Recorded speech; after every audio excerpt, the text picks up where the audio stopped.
Bienvenue dans cette dernière session de 15 minutes de grâce et de vérité. Nous allons louer le Seigneur de tout notre cœur avant d'écouter sa parole.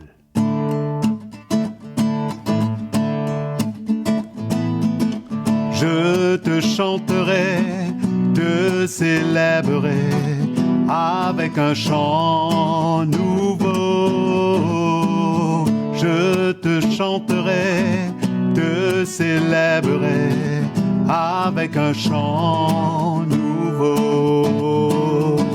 Je te chanterai, te célébrerai avec un chant nouveau. Je te chanterai, te célébrerai avec un chant nouveau. Et mon cœur se réjouit en toi, et mes yeux se fixent sur toi, et mes mains se lèvent vers toi. Tout mon être t'adore, Seigneur. Je te chanterai, te célébrerai avec un chant nouveau. Je te chanterai, te célébrerai avec un chant nouveau. Avec un chant nouveau. Avec un chant nouveau. Alléluia! Ouvrons maintenant notre cœur à la parole de Dieu. Bonjour mes frères et sœurs, c'est une grande joie de se retrouver encore aujourd'hui dans cette session de 15 minutes de grâce et de vérité, notre dernière session dans la série des épîtres de Paul aux Thessaloniciens. Et c'est vraiment une grande joie pour moi de vous encourager dans cette dernière session à réaliser combien nous avons été choisis dès le commencement, comme la parole nous enseigne, et comme Paul a encouragé les Thessaloniciens dans sa deuxième épître au chapitre 2 au verset 13. Il leur dit « Pour nous, frères bien-aimés du Seigneur, nous devons à votre sujet rendre continuellement grâce à Dieu, parce que Dieu vous a choisi dès le commencement pour le salut. » C'est clair que Dieu a mis sa main sur nous depuis le début. La parole nous dit comment il nous a choisis dans le ventre de notre mère. Déjà, il savait qu'il nous sauverait, qu'il nous choisirait. C'est vraiment la bonté, la grâce du Seigneur. Et depuis le commencement, il nous a choisis pour le salut. Comment il allait accomplir cela? Il continue, il dit, par la sanctification de l'Esprit et par la foi en la vérité. Oui, c'est comme cela que Dieu accomplit en nous cette œuvre parfaite du salut. Nous sommes rentrés dans le royaume de Dieu, nous avons été sauvés, mais nous savons que nous avons besoin de travailler à notre salut, comme l'apôtre Paul encourage les chrétiens. Travaillez à votre salut. Et ce travail de Dieu en nous, pour compléter ce salut, c'est vraiment par cette œuvre puissante et tellement essentielle dans notre cœur, dans notre vie. L'œuvre puissante de la croix de Jésus. Cette œuvre de sanctification. Cette œuvre où il vient nous dépouiller de plus en plus de tout ce qui n'est pas de lui. Il parle du vieil homme qui a besoin d'être dépouillé et de ce nouvel homme que nous avons besoin de revêtir. Et il continue ici au verset 14, il dit « C'est à quoi il vous a appelés par notre évangile. » Il nous a appelés, nous tous, par le message de la croix. Par la puissance de l'évangile, il nous a appelés à être de plus en plus changés, transformés, afin de ressembler à Jésus de plus en plus.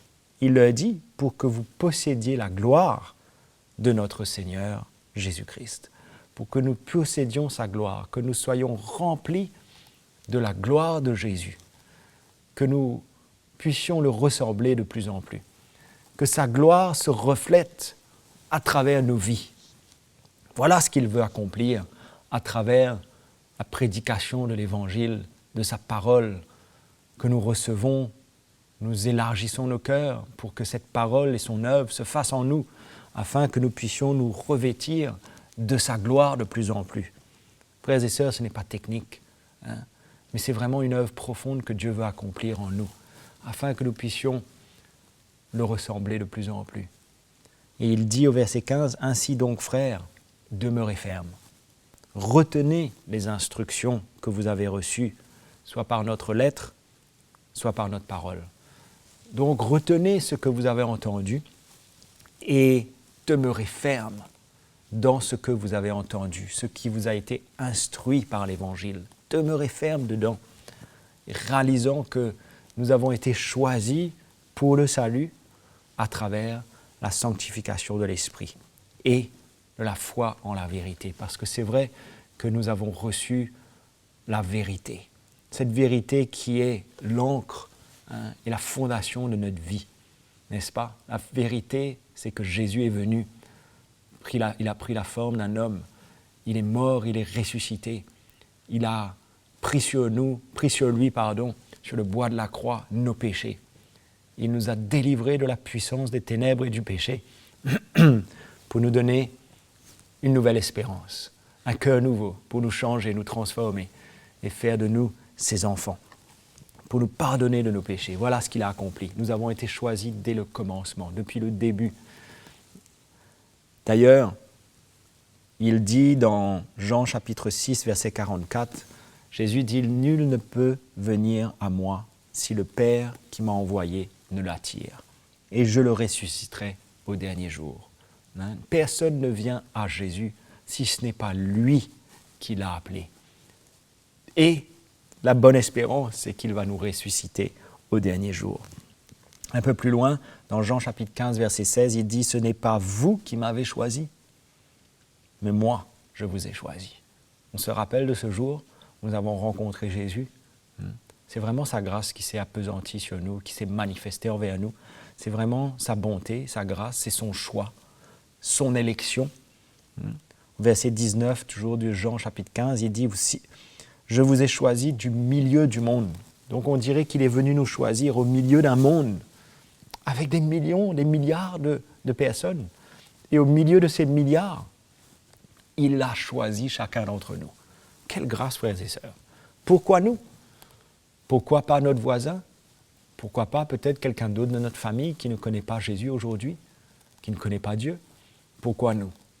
C'est son choix, c'est son élection. C'est lui qui est sur le trône, et qui règne et qui décide de tout. Mais nous devons vraiment garder un cœur reconnaissant, parce que nous avons été choisis. Et réalisant que ce n'est pas nous, ce n'est pas le fruit de quoi que ce soit qui vient de nous. C'est seulement lui. Amen.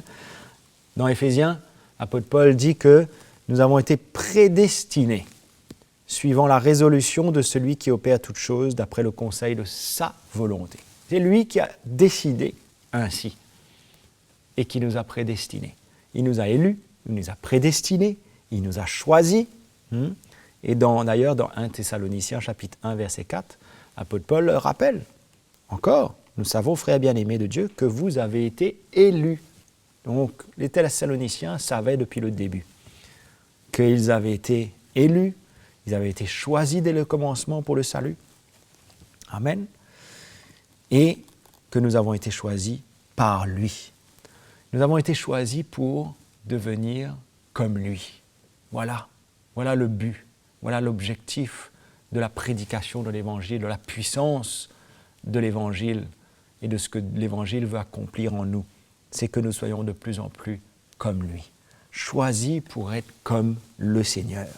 C'est ce qu'il dit aux Éphésiens dans le chapitre 1, verset 4. Il dit « En lui, Dieu nous a élus avant la fondation du monde, avant que le monde soit, Dieu avait prévu de nous élire. » Chacun d'entre nous, individuellement. Quel plan extraordinaire, frères et sœurs. Donc, nous avons été élus avant la fondation du monde pour que nous soyons saints et irrépréhensibles devant lui. Voilà ce que Dieu a résolu en son cœur de produire et de faire de nous. Il a voulu faire de nous des hommes et des femmes saints comme lui, il est saint, irrépréhensible. Ça veut dire qu'il lui plaît et qu'il n'a rien à être reproché. Verset 5 nous dit « nous ayons prédestinés dans son amour à être ses enfants d'adoption par Jésus-Christ. Donc, il nous a élus, et avant la fondation du monde, il nous a prédestinés dans son amour envers nous à être ses enfants, à lui appartenir, d'adoption parce que nous étions des orphelins, nous n'avions pas de Dieu, nous avions peut-être des dieux qui n'en étaient pas, puisqu'il y en a un seul, c'est Dieu le Père, son Fils Jésus, selon le bon plaisir de sa volonté. Verset 6, à la louange de la gloire de sa grâce qu'il nous a accordée en son bien-aimé, c'est-à-dire en Jésus. Et il continue dans Romains chapitre 8, verset 28.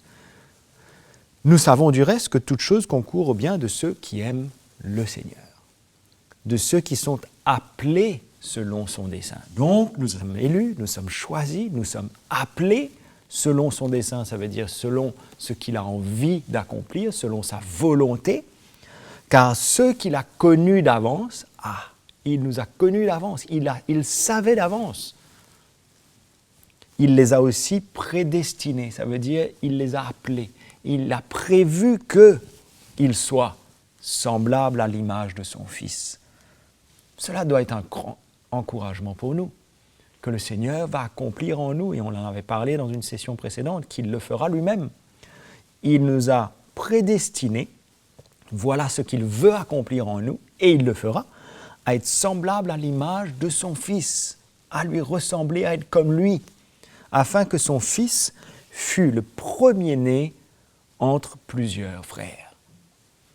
Et ceux qu'il a prédestinés, il les a aussi appelés, c'est ce qu'il a fait avec nous, et ceux qu'il a appelés, il les a aussi justifiés, c'est ce qu'il a fait quand il est mort à la croix, il nous a justifiés, il nous a pardonnés, c'est ce qui s'est passé quand nous sommes nés de nouveau, il nous a justifiés et pardonnés, il a pardonné nos péchés, il nous a rendus justes devant lui, pas devant les hommes, devant lui, nous avons été justifiés et pardonnés, rendus justes en un seul instant, ce jour où nous nous sommes convertis, nous nous sommes convertis à lui et nous nous sommes repentis de notre état de péché et nous l'avons accepté dans notre cœur. Et il dit à ceux qu'il a justifiés, il les a aussi glorifiés. Cette promesse est déjà là pour nous. Il nous a glorifiés. Il a prévu déjà de nous remplir de sa gloire. Il y a cette assurance, cette espérance qui est vivante, que nous sommes glorifiés, que nous marchons de progrès en progrès et que nous ressemblons de plus en plus à Jésus. Amen. Donc cela doit nous encourager, mes frères et sœurs, à réaliser que Dieu nous a appelés depuis le commencement à être de plus en plus comme lui, à être comme lui, à être saint comme il est saint, à le représenter là où nous vivons, là où nous sommes, être remplis de sa gloire. Et il l'a fait, et tout ce qu'il a prévu qu'il ferait en nous pour l'accomplissement du salut en nous, il le fera. Frères et sœurs, j'espère que ces quelques sessions vous ont encouragé à découvrir davantage ce qui s'est passé dans le cœur des Thessaloniciens, à travers tous ces versets qui sont un grand encouragement pour nous dans notre marche chrétienne et qui certainement a été un grand encouragement pour les Thessaloniciens à travers ces deux épîtres que je vous encourage à relire après toutes ces sessions et découvrir davantage tout ce que le Seigneur veut nous montrer, nous révéler et qu'il avait commencé à accomplir dans le cœur des Thessaloniciens. Donc voilà, j'étais très content d'être avec vous et j'espère vous retrouver dans une prochaine série. Et entre-temps, que le Seigneur vraiment vous remplisse de sa vie, vous encourage à persévérer avec lui et soit avec vous tous les jours jusqu'à ce que Jésus revienne. Que cela vous encourage. On se retrouve très bientôt. Merci d'avoir été avec nous. Nous sommes arrivés à la fin de cette saison de 15 minutes de grâce et de vérité. Nous vous remercions d'avoir été avec nous pendant toute cette saison. Écrivez-nous à l'adresse indiquée sur votre écran si vous avez des questions et partagez avec nous vos expériences et témoignages. Abonnez-vous à notre chaîne CTMI et aussi aimez et partagez ce programme à tous ceux que vous connaissez. J'ai été aussi ravi d'être avec vous pendant toute cette saison. Je vous aime et à très bientôt.